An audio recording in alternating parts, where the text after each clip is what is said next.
Bien, mis amados hermanos, el Señor les bendiga a cada uno de ustedes.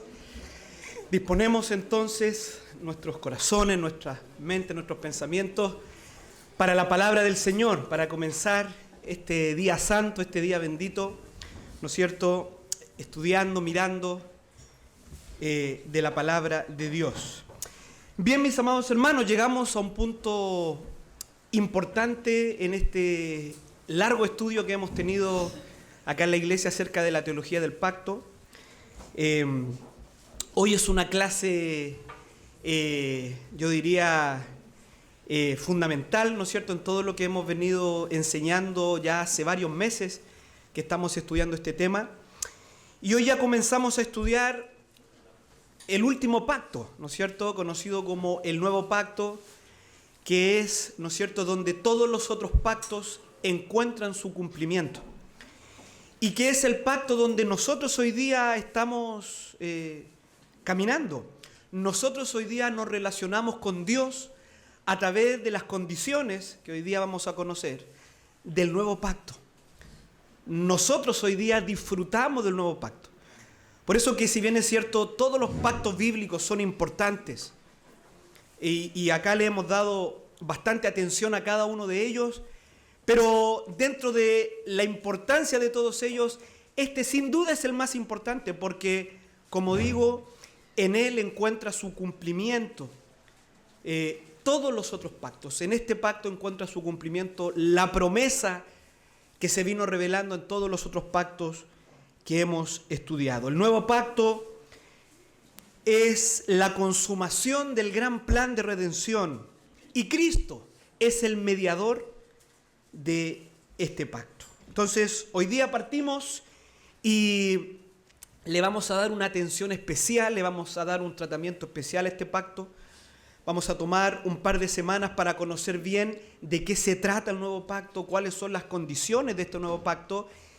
Y luego, algunos de mis hermanos van a estar enseñando algunas implicaciones del nuevo pacto con temas que son hoy día muy relevantes y que tienen mucha relación con este tema. Por ejemplo, vamos a estar mirando nuevo pacto y dispensacionalismo, nuevo pacto y bautismo, nuevo pacto y arminianismo, nuevo pacto y la ley de Dios, y temas de esa índole que creemos que es muy importante que la iglesia pueda conocer. Bien, entonces,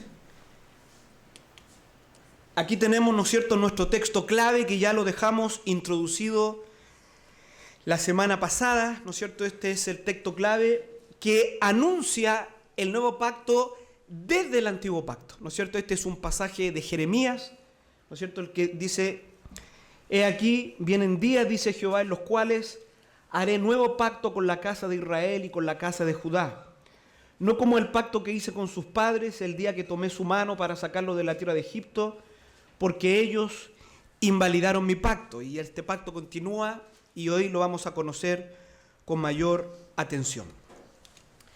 Bien, ¿qué nos proponemos para esta clase de escuela dominical? En primer lugar, exponer cómo Cristo cumple la esperanza del antiguo pacto, como también cada uno de los pactos que previamente han sido revelados, ¿no es cierto? Cómo Cristo cumple la esperanza en general del antiguo pacto, pero también nos vamos a detener brevemente en cómo Cristo también cumple cada uno de estos pactos. Si bien es cierto, cuando hemos estudiado cada pacto, lo hemos visto, lo hemos estudiado, cómo Cristo cumple, pero ahora mirando el nuevo pacto queremos hacer una panorámica general para que podamos comprender, mis hermanos, cómo Cristo, ¿no es cierto?, es la figura central, es el mediador de este nuevo pacto. También vamos a presentar ese cumplimiento como fundamento de nuestra salvación y, en tercer lugar, vamos a presentar las promesas distintivas de este nuevo pacto. ¿Por qué este es un nuevo pacto?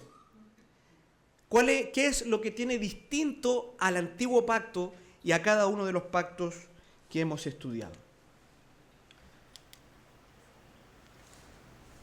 Bien, entonces, como yo les decía, si bien Si bien es cierto, hemos visto este tema en todos los pactos, cómo Cristo cumple cada uno de los pactos, pero vamos a hacer un resumen, no me voy a detener mucho en cada uno, vamos a tener una panorámica general, ¿no es cierto?, de cómo nuestro Señor Jesucristo va a cumplir cada uno de estos pactos. Bien, aquí tenemos este esquema que creo que a esta altura ya nos es muy familiar, ¿no es cierto? Aquí podemos ver cada uno de los pactos y cómo, ¿no es cierto?, todos ellos, ¿no es cierto?, miran y caminan hacia el cumplimiento allá, el nuevo pacto, ¿no es cierto?, con la persona de Cristo. Y aquí, mis hermanos, es importante notar que la esperanza de Israel, ¿no es cierto?, la esperanza de este Mesías, de este ungido, de este Cristo, es la esperanza central, ¿no es cierto?, de todos los pactos. Es la esperanza central del reino de Israel. Recuerde que también hemos ido hablando de este concepto del reino en paralelo al estudio de los pactos.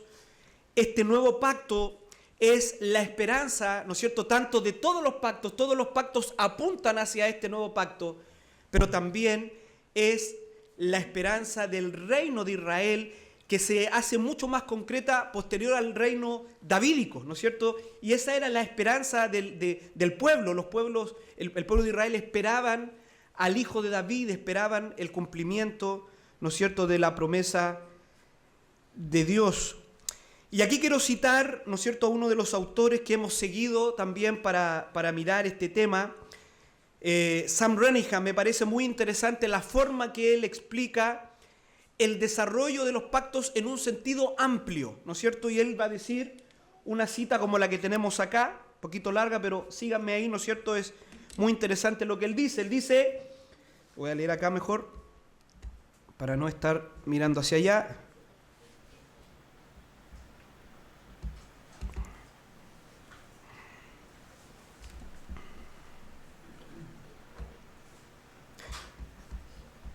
Él dice,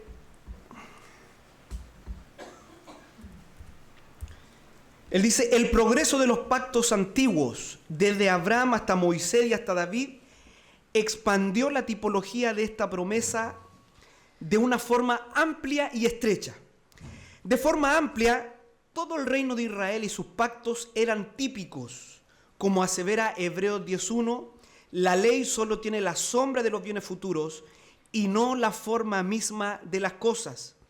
La tierra de Canaán era sombra de una tierra mayor, el sistema sacrificial era sombra de un sacrificio mayor, el linaje sacerdotal era sombra de un mayor sumo sacerdote, las victorias y los triunfos de David eran sombras del mayor hijo de David, el pueblo de Abraham con sus numerosas tribus era sombra de un pueblo transnacional, el éxodo era una sombra de una mayor liberación de la esclavitud, la Pascua era sombra de una Pascua mayor.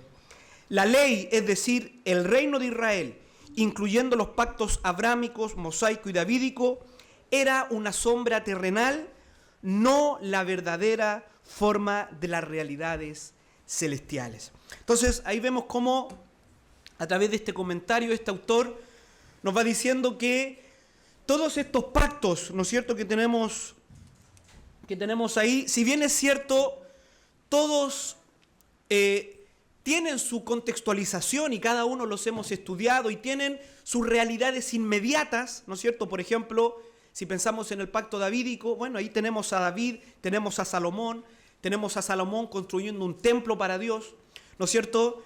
Si regresamos a Abraham, ahí tenemos el pacto de circuncisión. Si bien es cierto, todos tienen un contexto y todos tienen un cumplimiento terrenal en su contexto, pero como dice Renihan, todos estos pactos eran típicos, es decir, como lo hemos hablado, me estoy remitiendo a cosas que ya hemos hablado en el pasado, pero solo para recordar, es decir, como dice el autor de Hebreos, eran sombras, eran tipos, ¿no es cierto?, que anunciaban una realidad mayor, una realidad mucho más plena. Hermanos, nosotros estamos viviendo en esa realidad mayor. El pueblo del Antiguo Testamento, ellos miraban a Cristo y la obra de Cristo a través de sombras, a través de tipos. pero nosotros hoy día tenemos la plenitud, hoy día nosotros conocemos a Cristo y conocemos la obra de Cristo en su plenitud. Entonces, cuando miramos estos pactos y para entender el nuevo pacto, necesitamos entender, ¿no es cierto?, que todos estos pactos miraban, anunciaban la promesa de Génesis 3:15, ¿no es cierto?, iba progresando en su cumplimiento, ¿no es cierto?, de este Salvador que iba a venir, y cada uno de estos pactos va anunciando, ¿no es cierto?, y va siendo tipológico de verdades mayores que iban a venir en el futuro, anunciando el nuevo pacto. Bueno, ¿se acuerdan de estos pactos? Aquí tenemos los 3 grandes pactos bíblicos que estudiamos al principio de esta serie, ¿no es cierto? Estos son los 3 grandes pactos que encontramos en la Biblia. En ellos podemos encontrar subpactos, pero estos son los tres grandes pactos bíblicos que estudiamos cada uno de ellos en su momento. Y vamos a ver, mis hermanos, rápidamente cómo Cristo cumple cada uno de estos 3 pactos bíblicos. ¿Por qué estamos haciendo este repaso, mi amado hermano? Porque para que haya un nuevo pacto, para que hoy día nosotros podamos disfrutar del nuevo pacto, entonces era necesario que Cristo cumpliera todos los pactos. Por eso estamos haciendo este repaso. Repito, para que haya un nuevo pacto, para que hoy día nosotros podamos disfrutar de este nuevo pacto, era necesario que Cristo cumpliese a cabalidad todos los pactos, ¿no es cierto?, que Dios había establecido en el antiguo pacto. Bien, miremos entonces rápidamente. Cristo cumplió el pacto de redención. ¿Se acuerda cuál era el pacto de redención? Un concepto para el pacto de redención. ¿Dónde se hizo ese pacto? En la eternidad. ¿Quién hizo ese pacto? La Trinidad, ¿no es cierto? Fue un pacto intratrinitario. ¿Y qué debía hacer Cristo en este pacto de redención? Bueno, en primer lugar, Cristo debía asumir una naturaleza humana, ¿no es cierto?, pero sin pecado. Cristo debía hacerse hombre. Y en segundo lugar, ¿no es cierto?, estando en la condición de hombre, Cristo debía presentar obediencia perfecta a la ley de Dios. Debía cumplir, ¿no es cierto?, lo que Dios le había encomendado. Y también debía pagar la condenación por los pecados de su pueblo, ¿no es cierto?, por aquellos que Dios había escogido y amado desde antes de la fundación del mundo. El propósito, la misión de Cristo en este pacto de redención era justificar, ¿no es cierto?, a su pueblo mediante una vida perfecta, una vida de obediencia, pero también era morir en lugar de ellos, ya que ellos habían transgredido la ley de Dios y se necesitaba una víctima que pagara por ese pecado. Eso también está contemplado allí en el pacto de redención. Vemos nosotros en las páginas del Nuevo Testamento que el Señor cumple a cabalidad este pacto eterno de redención. Hermanos, y el pacto de redención es el fundamento del nuevo pacto. Si no hay pacto de redención, no hay nuevo pacto. ¿Por qué hay un nuevo pacto? Porque en la eternidad pasada hubo, ¿no es cierto?, un compromiso intratrinitario de Dios mismo para salvar al pecador. Entonces, ahí tenemos, ¿no es cierto?, una cita, texto en Juan capítulo 17. Y dice, ¿no es cierto?, dice el Señor en una oración, poco antes de ir a la cruz, Él dice: yo te he glorificado en la tierra, he acabado la obra que me diste que hiciese. He manifestado tu nombre a los hombres que del mundo me diste, tuyos eran y me los diste y han guardado tu palabra. Las palabras que me diste les he dado y ellos las recibieron y han conocido verdaderamente que salí de ti y han creído que tú me enviaste. ¿No es cierto? Si usted sigue leyendo esa oración, ahí podemos ver cómo el Señor, poco antes de ir a la cruz, ¿no es cierto?, hace esta oración y Él va a decir: Padre, ahora glorifícame porque yo he cumplido, ¿no es cierto?, he cumplido con el trabajo, la encomienda que tú me has dado, ¿no es cierto? Este y otros pasajes vemos que también ahí hay un pacto en Dios para salvar al pecador. Dice un autor en cuanto a este pacto de redención: el pacto de redención es una doctrina maravillosa.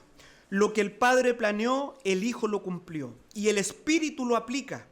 El resultado de los compromisos del Padre, los compromisos del Hijo y la participación del Espíritu no es más que la salvación eterna del pueblo de Cristo. Y esa salvación es mediada para los elegidos a través del nuevo pacto de gracia. Bien, avanzamos. Tenemos, ¿no es cierto?, también que Cristo cumple el pacto de obras. ¿Ya? ¿Se recuerdan de este pacto de obras? El pacto que Dios hizo con Adán en el huerto de Edén, ¿no es cierto? A través de este pacto Adán fue puesto a prueba para mantenerse en la posición que él tenía, para mantener su relación con Dios. Y esta prueba, ¿cuál era? Que Adán debía, ¿qué cosa? ¿Qué debía hacer Adán, mis hermanos, en Edén? Obedecer, ¿no es cierto? Adán debía obedecer a los preceptos de Dios en su propio contexto, ¿no es cierto?, para mantener su posición delante de Dios, para mantener su justicia y su santidad original, para mantener esa relación íntima que Adán tenía en el principio.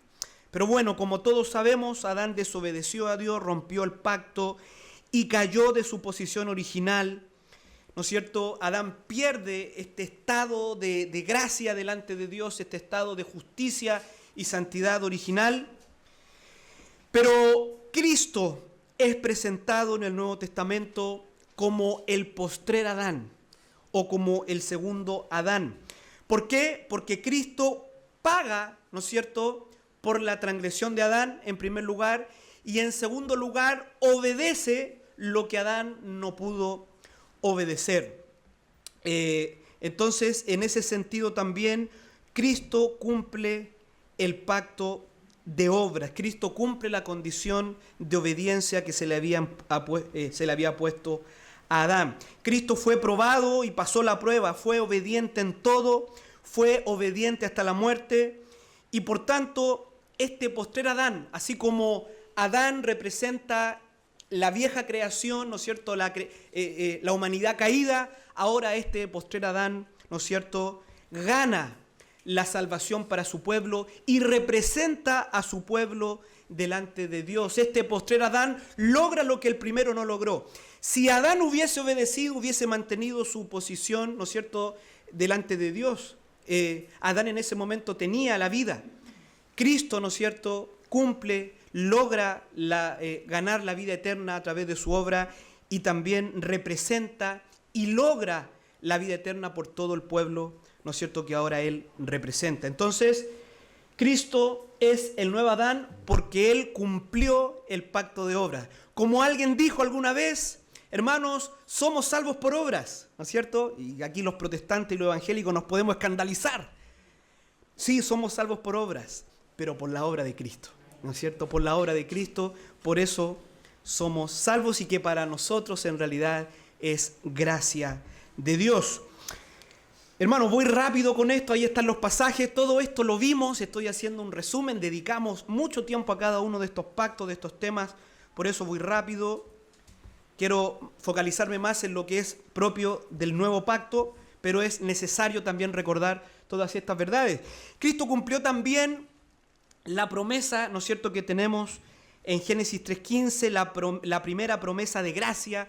Hermano, esto es muy importante para comprender toda la teología del pacto, porque es esta promesa que Dios hace a Adán y Eva en Edén, ¿no es cierto?, la promesa que sigue adelante a través de los pactos, y cada pacto va entregando más luz acerca de cómo iba a ser, cómo Dios iba a cumplir la promesa de Génesis 3:15. Esta promesa es clave para comprender toda la Escritura. Todo el gran drama bíblico es la respuesta a esta promesa de Dios, llamado también, ¿no es cierto?, el protoevangelio o la primera promesa del evangelio. Cristo cumplió la promesa de Génesis 3:15. Él es el hijo de la mujer, ¿no es cierto?, que aplasta la cabeza de la serpiente. Él es el hijo de la mujer que le da un golpe mortal a Satanás, el diablo, en la cruz del Calvario, ¿no ¿no es cierto?, y a todo el imperio del mal, ¿cierto? Ahí hay algunos pasajes, Colosenses 2:13 en adelante, por ejemplo, el apóstol nos enseña cómo Cristo triunfó sobre las potestades, cómo Cristo triunfó sobre Satanás en la cruz. Si usted lee Colosenses 2:13 va a enseñar eso. En la cruz, a través de su muerte, Cristo triunfa sobre las potestades y las exhibe públicamente. ¿Cuál general victorioso?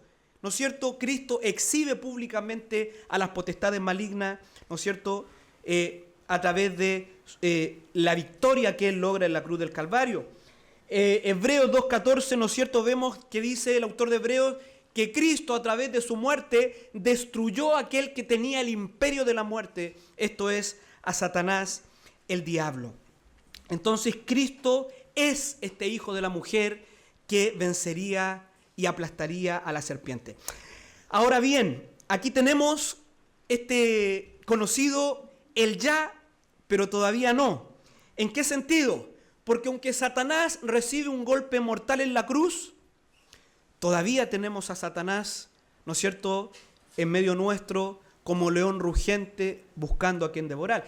Satanás está atado en un sentido. Él ya no puede engañar más a las naciones. Él ya no puede impedir que la luz del evangelio recorra el mundo entero y que Dios salve a sus escogidos. Pero Satanás aún está suelto. ¿Cuándo se cumplirá a cabalidad, ¿no es cierto?, la victoria de Cristo sobre el diablo? En la segunda venida de Cristo, cuando Satanás, sus ángeles y todos sus hijos vayan a parar, ¿no es cierto?, a un lago que arde con fuego y azufre. Pero esa victoria está segura. Está escrito el destino del diablo. Esa victoria está segura. Solo es cuestión de tiempo. Bien, entonces vamos ahora a mirar brevemente cómo Cristo cumple estos subpactos, ¿no es cierto? Todos estos pactos que hemos estudiado también acá. Cristo cumplió los tipos del pacto con Noé. Recuerde este concepto de tipo o tipología. Tiene que ver con cuestiones de ese momento, ¿no es cierto?, pero que apuntan a una realidad mucho mayor que se va a cumplir en el futuro. Y aquí vemos cómo Cristo cumplió los tipos del pacto con Noé.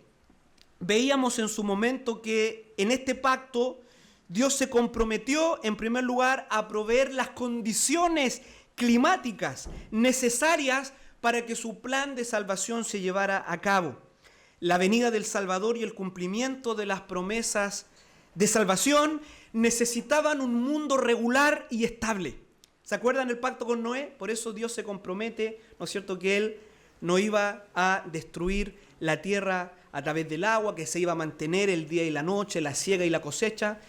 ¿No es cierto? Para el cumplimiento de las promesas se necesita en primer lugar un mundo regular y estable. Pero también Cristo cumple lo que estaba tipificado en el pacto noético. Si bien es cierto que hay un diluvio y un juicio real sobre la generación de Noé, este es un tipo de juicio mayor y final. Fue Cristo mismo quien dijo que el juicio sería, ¿no es cierto?, que el juicio final sería como en los días de Noé. Pero también esta historia nos enseña que Dios desea y puede salvar.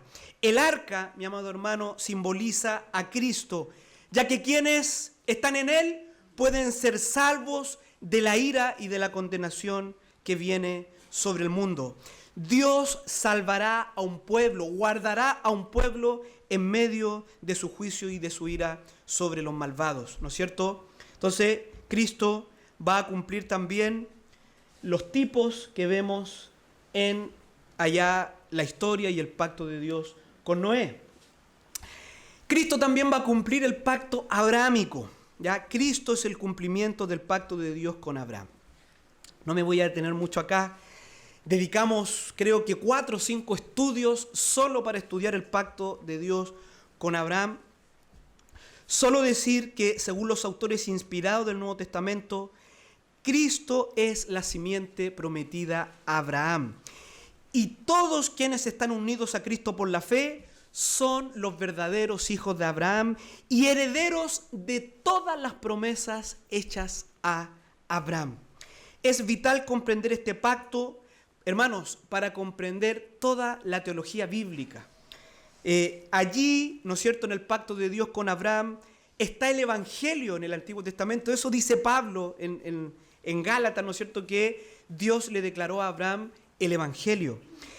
Cristo también cumple a cabalidad las exigencias de este pacto y se hace acreedor de todas sus bendiciones. Cristo es quien une, ¿se acuerda que hablamos de las dos dimensiones del pacto?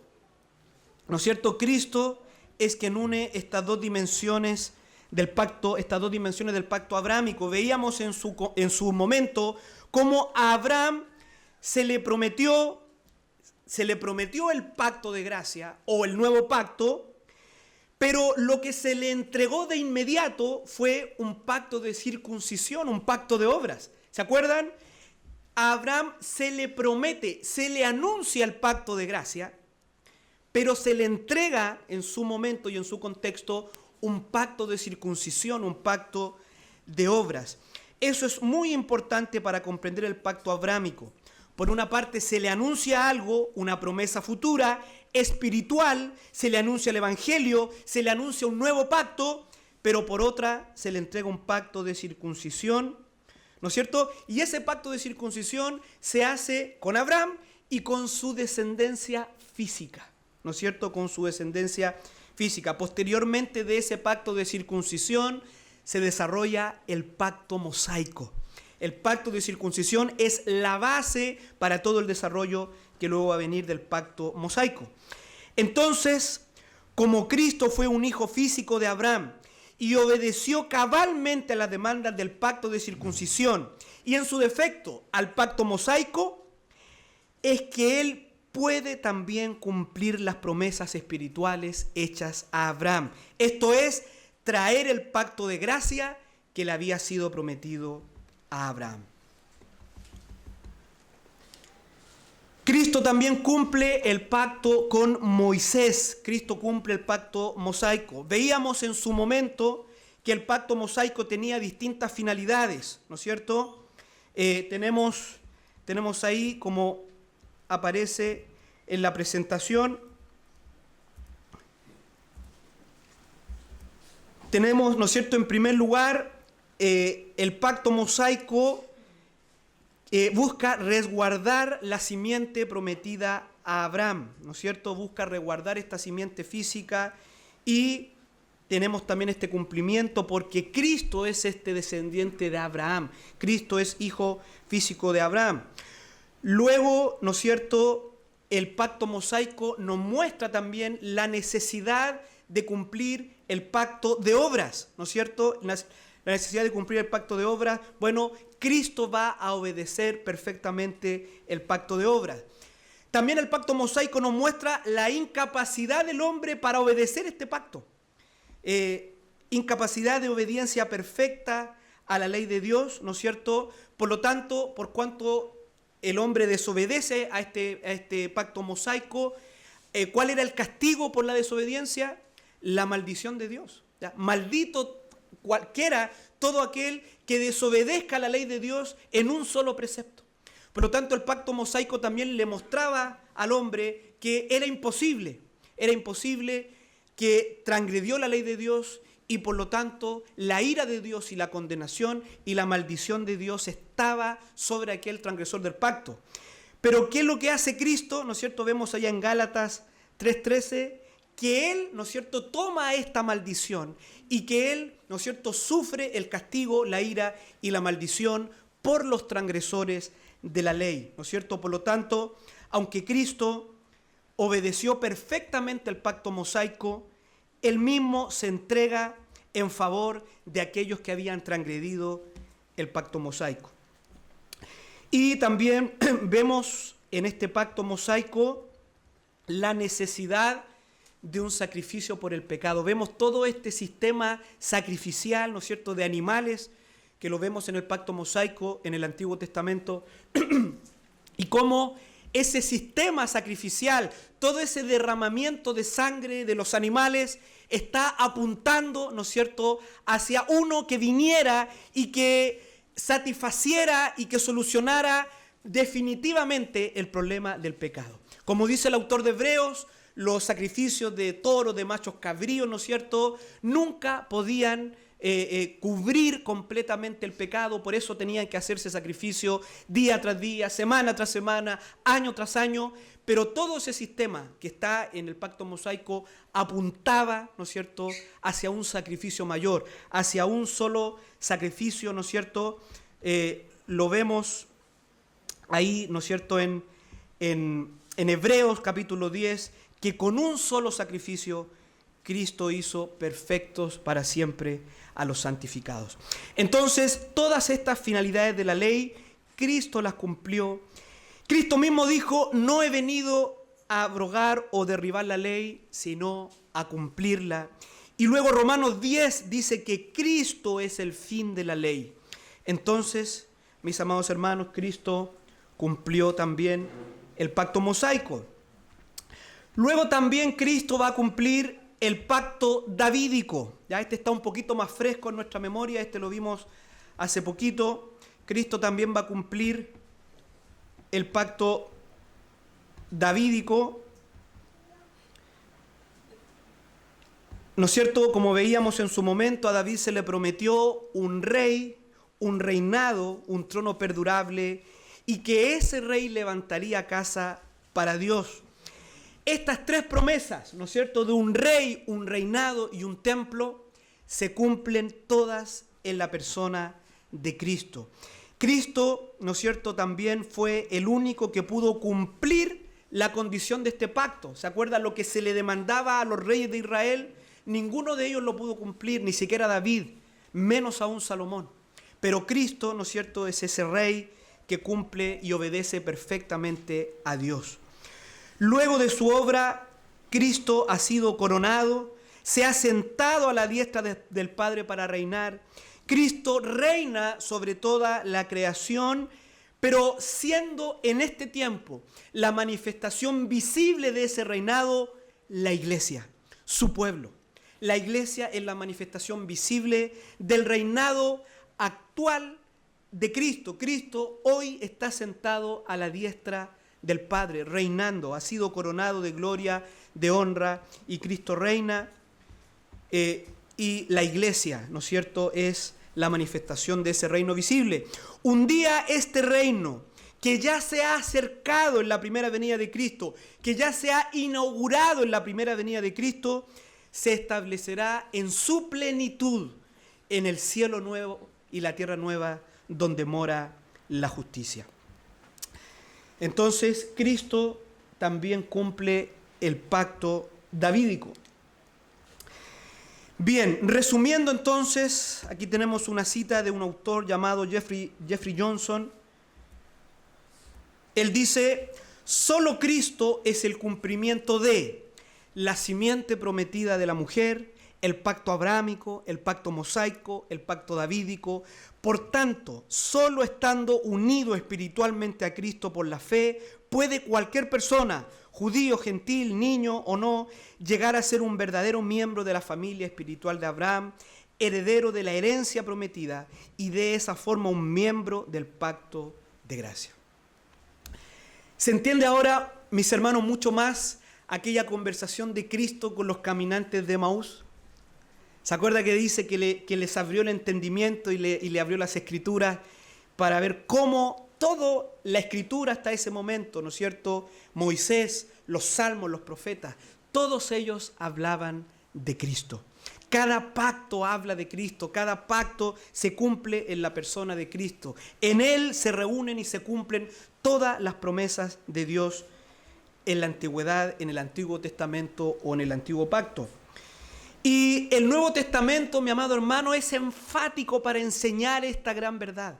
El Nuevo Testamento es enfático para enseñar cómo en Cristo se cumplen todas estas promesas. Y por cuanto en Él se cumplen todas estas promesas, es que también Él puede inaugurar un nuevo pacto. Desde el nacimiento del Señor ya se decía que Él venía a cumplir los pactos y las promesas, ¿no es cierto? El ángel le dijo a María y ahora concebirás en tu vientre y darás a luz un hijo y llamarás su nombre Jesús.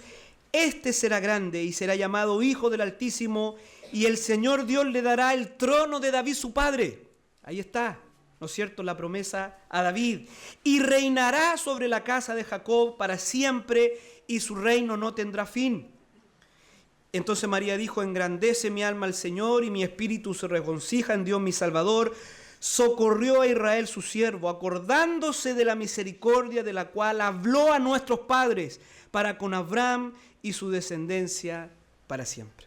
¿No es cierto? Ve cómo el ángel, María misma entiende cómo Cristo, ¿no es cierto?, es el cumplimiento tanto del pacto davídico como también de las promesas que Dios había hecho a Abraham. Y ahí también usted tiene todo el pacto mosaico, porque el pacto abrahámico es principio y fundamento del pacto,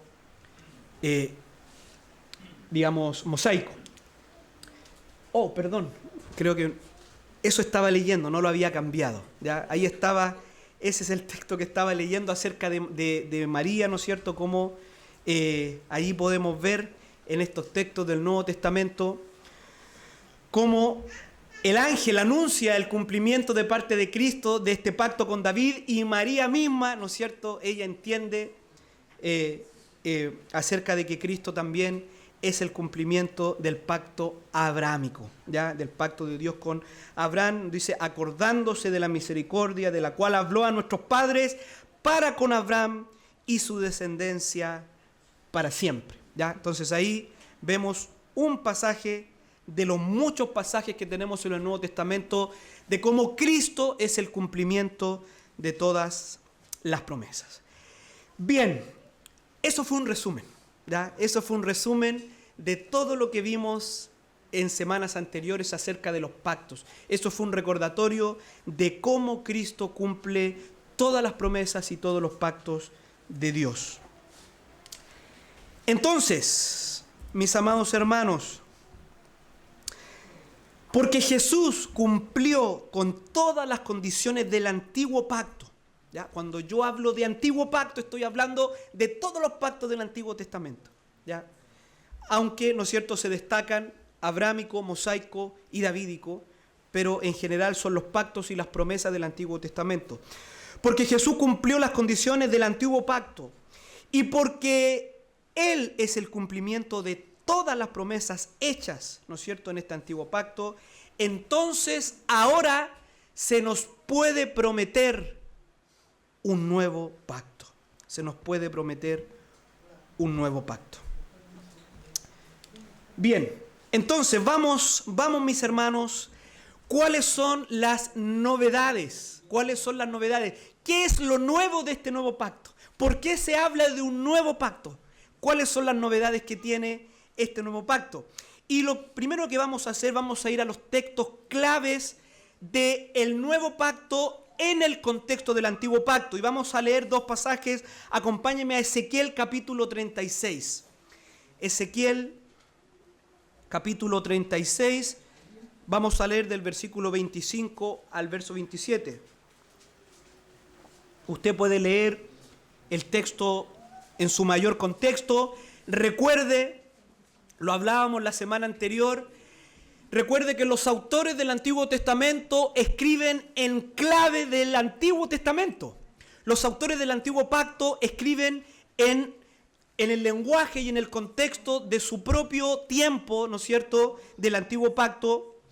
Por eso usted va a encontrar, ¿no es cierto?, que primariamente esto se habla de Judá, se habla de Israel, se habla del pueblo, ¿no es cierto?, en la tierra de Canaán, pero nosotros vemos, y lo discutíamos la semana anterior, cómo mis hermanos, los autores del Nuevo Testamento le dan un significado y un alcance mayor y lo aplican al pueblo de Dios de este tiempo, ¿ya? Lo aplican al pueblo de Dios de este tiempo. Leamos entonces Ezequiel 36, 25 al 27. Dice: esparciré sobre vosotros agua limpia, y seréis limpiados de todas vuestras inmundicias, y de todos vuestros ídolos os limpiaré. Os daré corazón nuevo, y pondré espíritu nuevo dentro de vosotros, y quitaré de vuestra carne el corazón de piedra, y os daré un corazón de carne. Y pondré dentro de vosotros mi espíritu, y haré que andéis en mis estatutos, y guardéis mis preceptos, y los pongáis por obra. Hasta ahí con Ezequiel. Ahora acompáñeme a Jeremías capítulo 33. Jeremías capítulo 33, verso 31 al 34. Jeremías capítulo 33, del verso 31 al 34. Dice así. 31 entonces. Perdón, me equivoqué. Jeremías 31.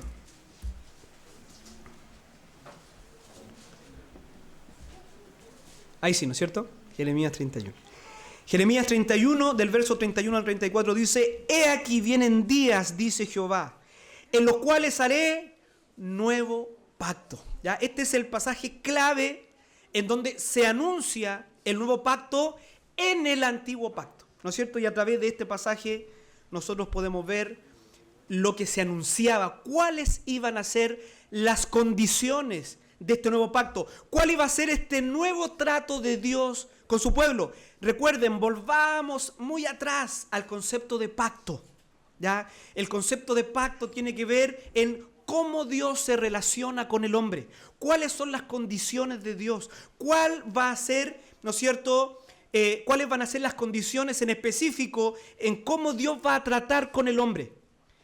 Y aquí tenemos este nuevo pacto y aquí tenemos las condiciones, ¿no es cierto?, de este nuevo pacto, cómo Dios va a tratar con el pueblo de ese nuevo pacto. Dice: He aquí vienen días, dice Jehová, en los cuales haré nuevo pacto con la casa de Israel y con la casa de Judá. No como el pacto que hice con sus padres el día que tomé su mano para sacarlos de la tierra de Egipto, porque ellos invalidaron mi pacto. Atención ahí, ¿no es cierto? Y ahí tenemos quizás algunas sutiles diferencias con nuestros queridos y amados hermanos presbiterianos. Nosotros creemos que este es un nuevo pacto que tiene condiciones y situaciones distintas. Como aquí dice Jeremías, dice: este es un pacto no como el antiguo pacto. Por lo tanto, los pactos, y esto lo hemos dicho mucho en estudios anteriores, los pactos antiguos no son el pacto de gracia. Si bien es cierto, tienen elementos del pacto de gracia. ¿Cuál sería ese elemento? Anuncian la promesa, anuncian el nuevo pacto, pero no son el nuevo pacto. Y aquí Jeremías está diciendo: voy a hacer un pacto con ustedes no como el que hice con sus padres. Este es un pacto distinto.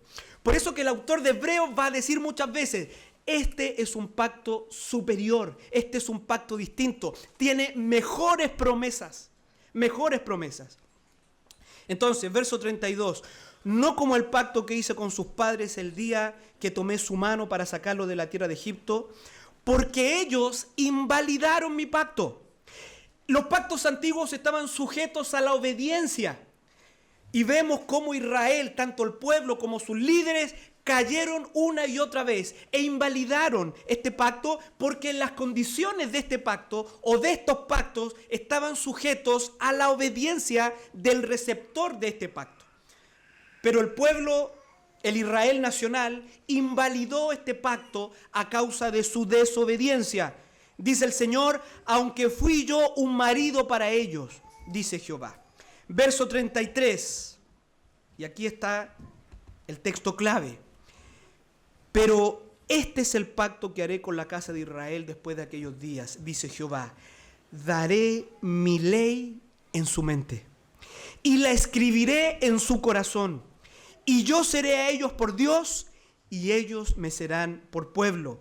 Y no enseñará más ninguno a su prójimo ni ninguno a su hermano diciendo: conoce a Jehová, porque todos me conocerán, desde el más pequeño hasta el más grande, dice Jehová, porque perdonaré la maldad de ellos y no me acordaré más de su pecado. Hermano amado, ahí están condensadas, ¿no es cierto? Hermano, ahí usted tiene cada frase, cada palabra, ¿no es cierto? Da para muchísimo, pero ahí están las condiciones de este nuevo pacto. Ahí está la manera en cómo Dios ahora trata con los miembros de este nuevo pacto. En estos dos textos tenemos el corazón de las promesas del nuevo pacto. Creo que lo que más resalta, así como a primera vista cuando leemos este pasaje, que hay un compromiso unilateral de Dios. Dios hace depender absolutamente el llevar a cabo y el cumplimiento de este pacto lo hace depender absolutamente de Él, ¿no es cierto? Vemos yo haré, yo daré, ¿no es cierto? Él se está comprometiendo que Él iba a llevar al cumplimiento este pacto, es decir, a diferencia del antiguo pacto, estas son promesas incondicionales en donde Dios se compromete. Y Él dice que Él va a obrar, que Él va a hacer. Hermanos, este es un lenguaje distinto al antiguo pacto. En la mayoría de las promesas del antiguo pacto encontramos algo como: si hicieres esto, entonces yo haré aquello. Si guardareis mis mandamientos, entonces seréis mi especial tesoro. Eran promesas de tipo condicional, ¿no es cierto? Dependían del hacer del receptor de los pactos. En cambio, en este nuevo pacto tenemos promesas incondicionales. También en este nuevo pacto Dios promete un corazón transformado de los miembros de este pacto. Hermanos, el antiguo pacto no prometía esto, no les prometía un nuevo corazón a los integrantes del antiguo pacto. Sí lo hace Dios en este nuevo pacto, promete cambiar el corazón de los integrantes de este nuevo pacto. El antiguo pacto entregaba la ley, pero no prometía un corazón para guardar esa ley. Es por eso que el autor de Hebreos dice que este pacto está fundamentado sobre mejores promesas. Este nuevo pacto promete la salvación completa, darnos una nueva vida, un nuevo corazón, una nueva relación con Dios. ¿No es cierto? Ahí tenemos estas promesas enumeradas de este nuevo pacto, ¿no es cierto? Tenemos un nuevo corazón, la ley escrita en el corazón, comunión con su pueblo, todos conocerán al Señor, el perdón de pecados y vida eterna con Él. Todo eso podemos extraer, ¿no es cierto?, de esta anunciación del nuevo pacto, tanto de Ezequiel como de Jeremías. En el tiempo que me resta, iré por cada una de ellas hasta donde lleguemos, ¿ya? Vamos a ver cada uno de estas. Mi amado hermano, recuerde, cada uno de estos aspectos son condiciones, el cómo Dios se relaciona hoy día con la comunidad del nuevo pacto, con la iglesia, con nosotros. Mi amado hermano, con nosotros. Bien, un nuevo corazón, un nuevo corazón. Entonces Dios promete en este nuevo pacto un nuevo corazón. Ezequiel 36, 26. ¿No es cierto? Esa es la forma en que comienzan las bendiciones en este nuevo pacto. Todo parte en este nuevo pacto con Dios dándonos un nuevo corazón, quitando ese corazón de piedra, ese corazón rebelde, ¿no es cierto? Y Dios nos da un nuevo corazón. La Biblia utiliza varios nombres para esta obra, ¿no es cierto? Un nuevo corazón.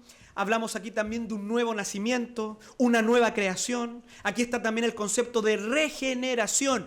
Todo esto apunta a que en esta nueva relación con Dios, Dios iba a obrar en el interior del hombre.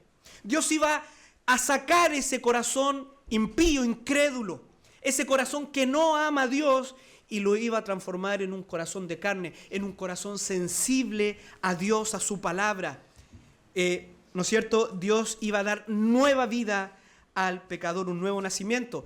Hermanos, allí tenemos la conversación de Jesús con Nicodemo, ¿se recuerda? Jesús ahí tiene en mente a Ezequiel, ¿no es cierto? Cuando le dice, debéis nacer otra vez. Y Nicodemo tiene esta mentalidad judía, esta mentalidad terrenal, esta mentalidad carnal.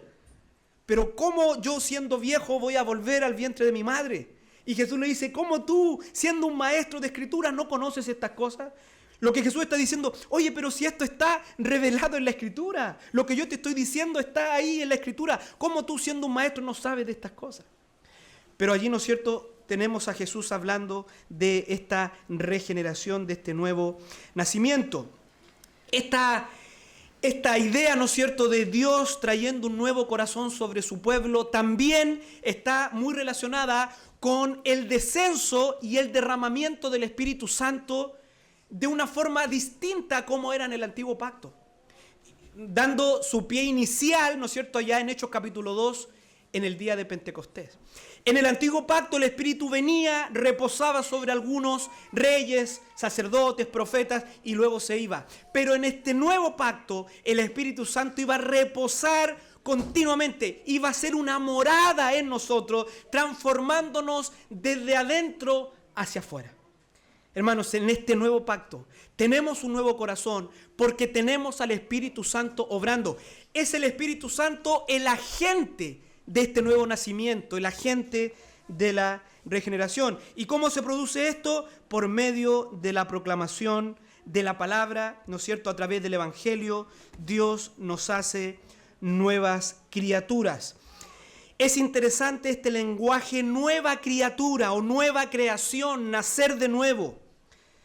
Esto, de alguna manera, nos proyecta y nos hace mirar a la nueva creación de Dios cuando Dios renueve todas las cosas. Nos hace mirar a este nuevo cielo y a esta tierra nueva. Hermanos, esta nueva creación es anticipada por el pueblo del nuevo pacto, es anticipada por la iglesia. Nosotros somos principio, por cuanto nosotros ya somos nueva criatura, nosotros somos principio de esa nueva creación, de ese nuevo cielo y de esa nueva tierra. Por eso que Pablo va a decir allá en el libro de Romanos que la creación misma aguarda, ¿por qué cosa? Por la manifestación de los hijos de Dios.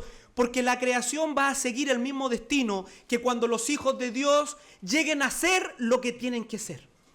Ya hemos sido regenerados espiritualmente, pero un día todo nuestro ser, nuestro cuerpo va a ser redimido, va a ser completamente transformado y la creación misma va a seguir ese mismo patrón. Y ahí vamos a entrar a la gloria, a este nuevo cielo y a esta nueva tierra. Entonces tenemos este nuevo corazón en el nuevo pacto.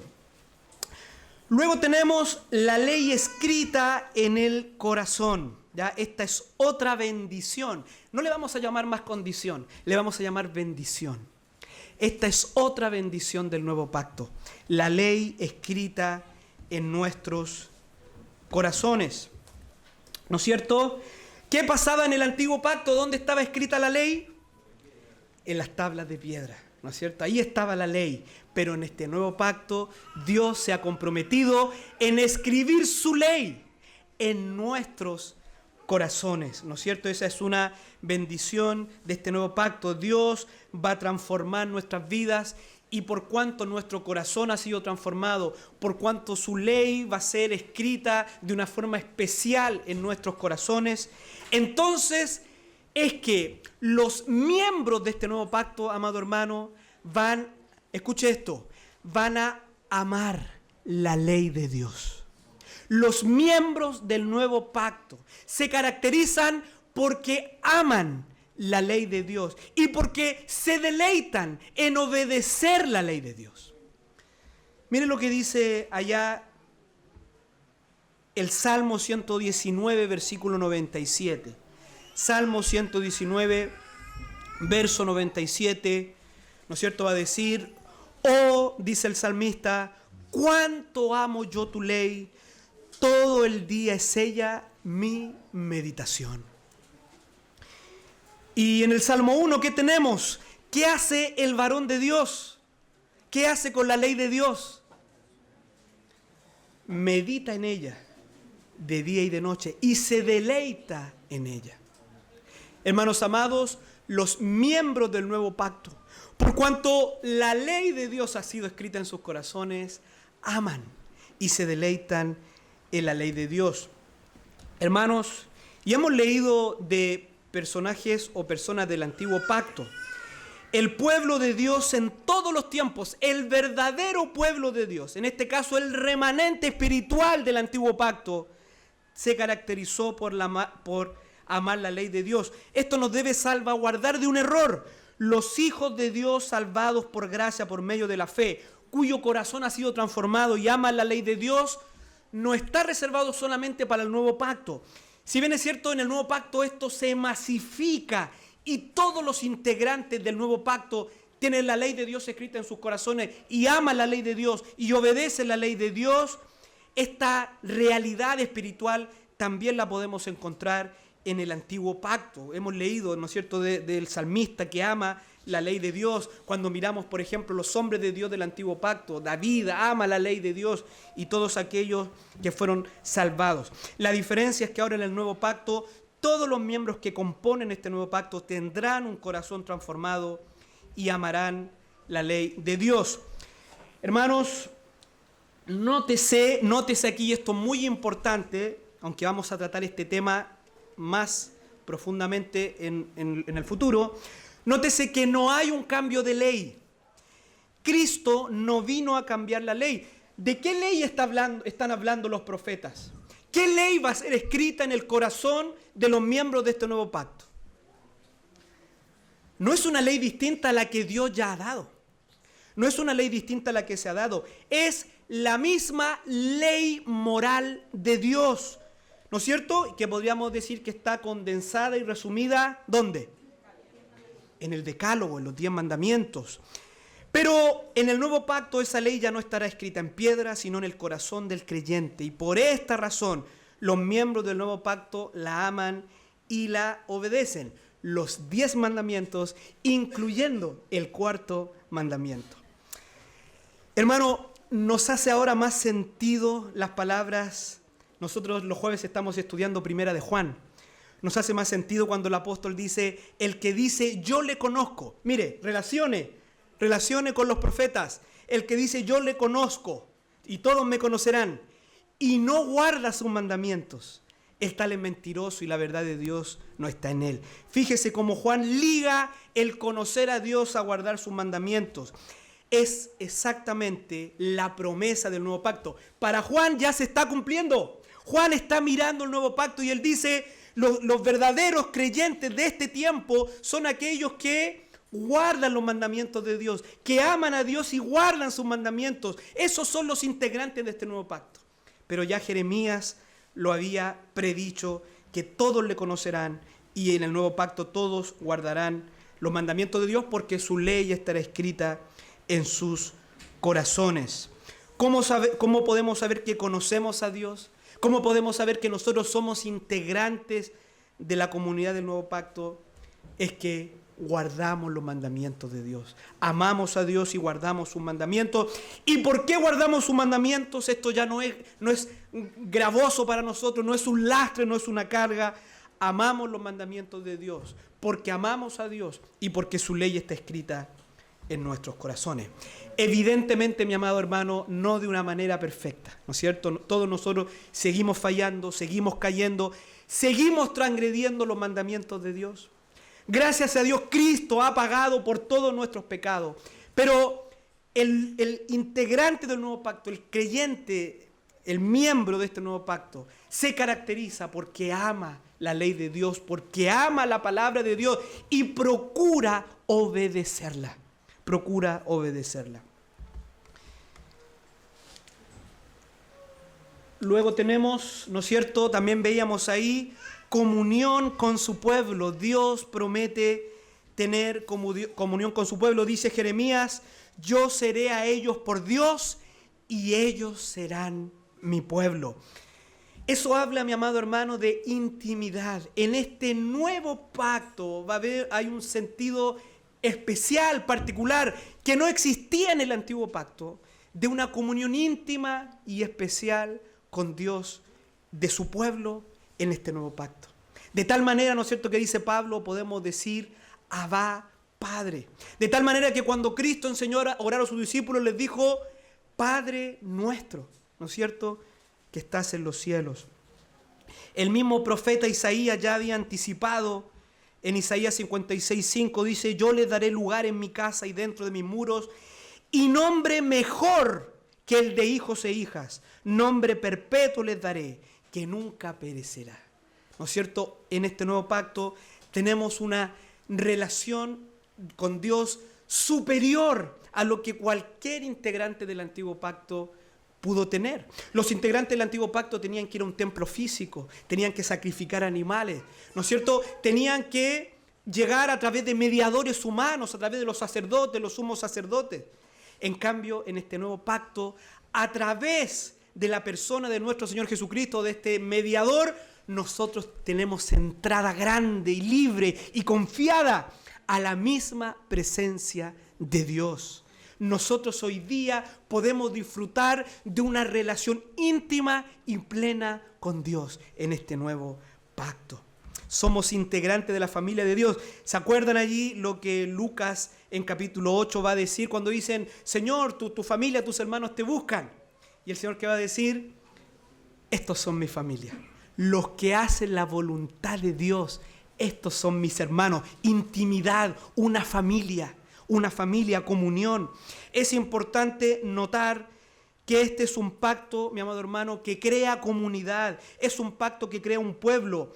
Ya no es Dios y yo, aunque cada uno puede tener comunión con Dios, pero estamos en el contexto de una comunidad. El pacto es Dios y nosotros, la iglesia, la comunidad del pacto con Dios. Los miembros de este nuevo pacto son hermanos, que es superior incluso a la relación carnal, y somos hijos de un mismo Padre y por un mismo Espíritu podemos, ¿no es cierto?, ir delante de Dios.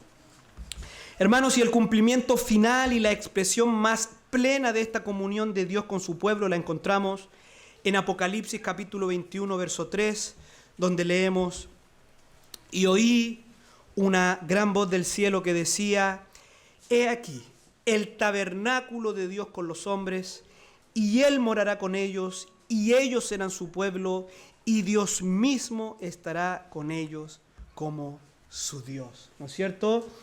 Aunque hoy día disfrutamos de la bendición, de la intimidad con Dios, podemos ir delante de Dios confiadamente, somos sus hijos amados, pero aún esperamos un cumplimiento final, donde se consumará absolutamente esta relación de Dios con su pueblo, donde Dios mismo habitará con su pueblo, morará en medio de ellos y Dios mismo estará con ellos como su Dios. Es decir, esta relación que hoy día tenemos con Dios es un anticipo a esa plenitud completa que tendremos en el cielo nuevo y en la tierra nueva, donde Dios mismo morará con nosotros.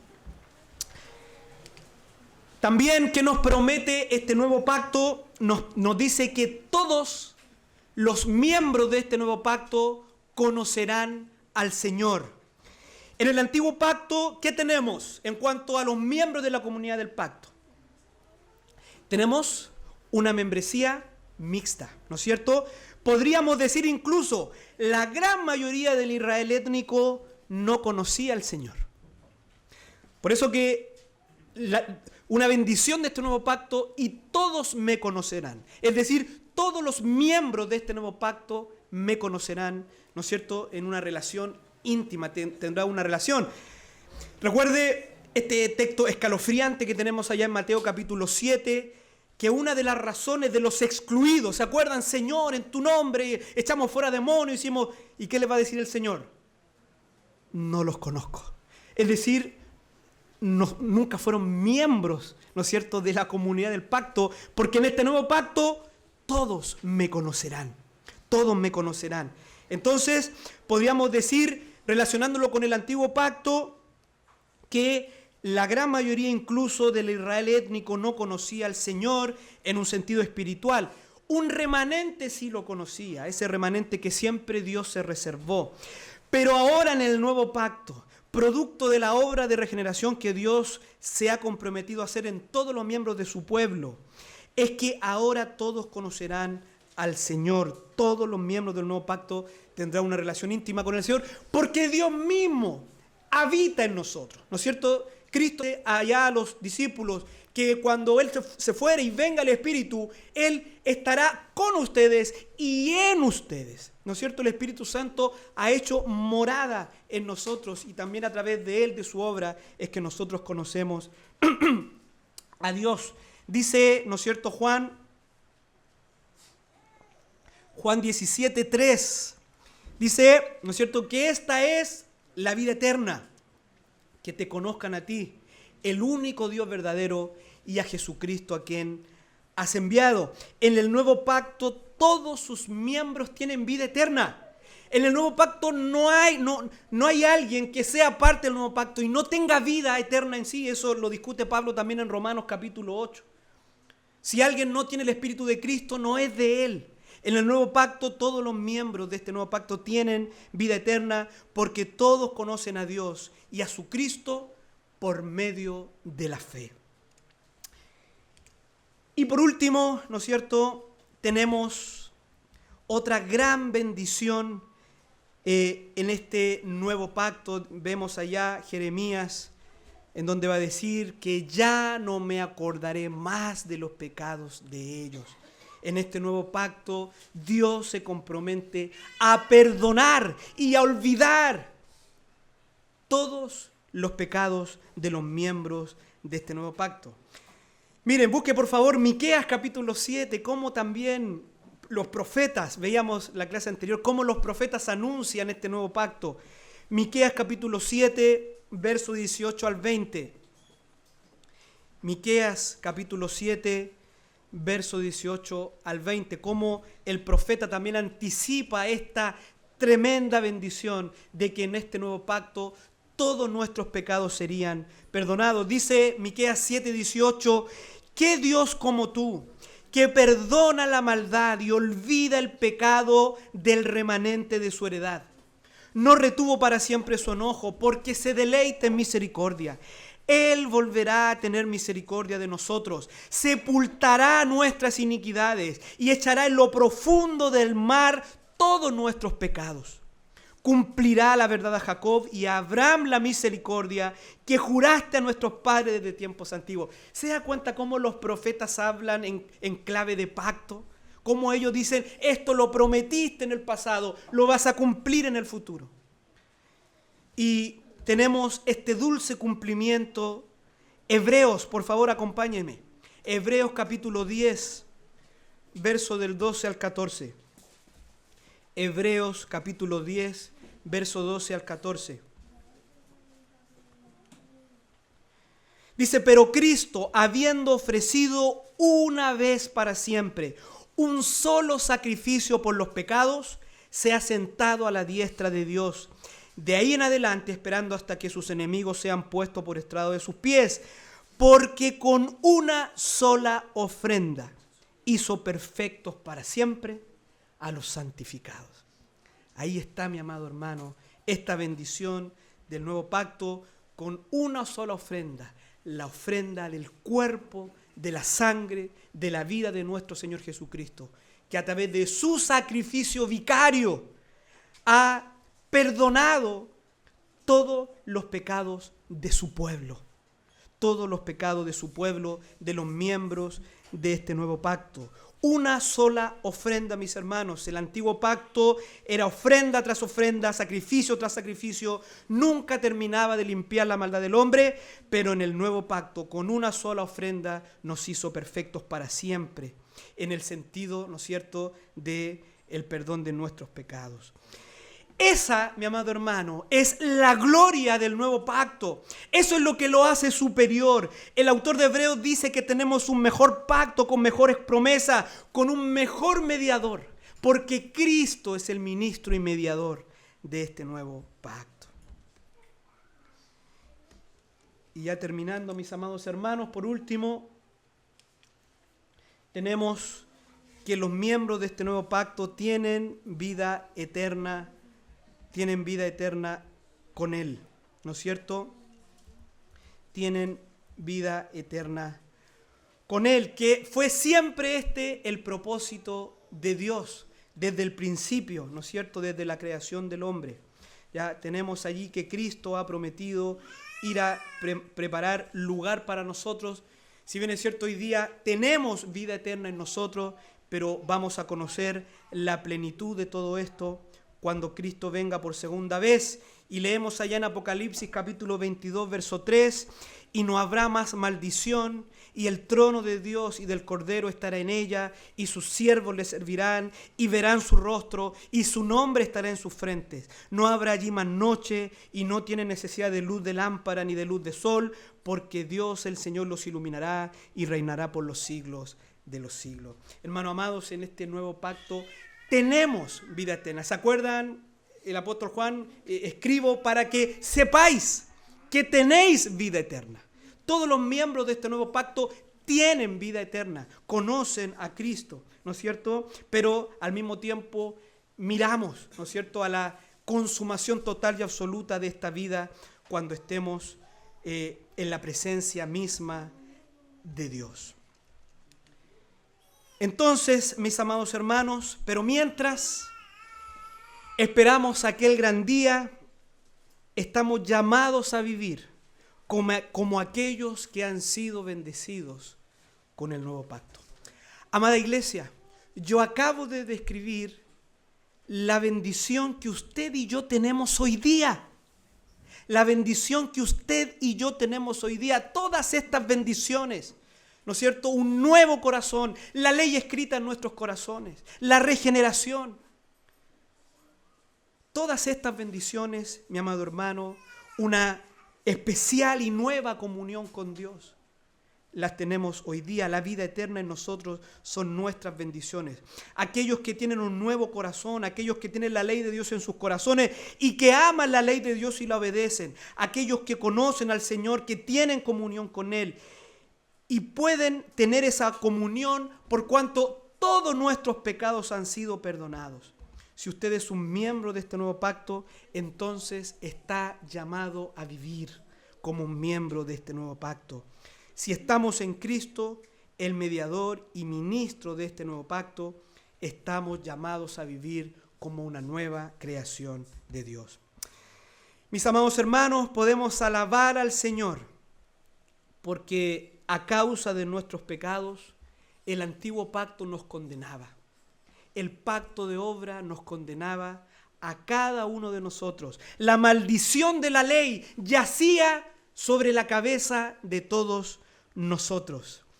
Pero hoy en el nuevo pacto podemos tener paz para con Dios por medio de nuestro Señor Jesucristo, el cual mediante el derramamiento de su sangre y dejando tras de sí una tumba vacía, inauguró este nuevo pacto donde estamos seguros, estamos completos, donde hemos sido bendecidos con toda bendición espiritual y solo esperamos la redención definitiva. Bendito sea el nombre del Señor por su maravillosa obra a nuestro favor. Que el Señor les bendiga, mis hermanos. Seguiremos en las próximas clases conociendo este nuevo pacto. La próxima semana vamos a estar hablando particularmente algunos otros aspectos de la comunidad del pacto, ¿no es cierto?, de la iglesia en el contexto de este nuevo pacto. Permítame orar para finalizar este tiempo. Bendito Padre, te damos tantas gracias, Señor, porque hoy hemos podido meditar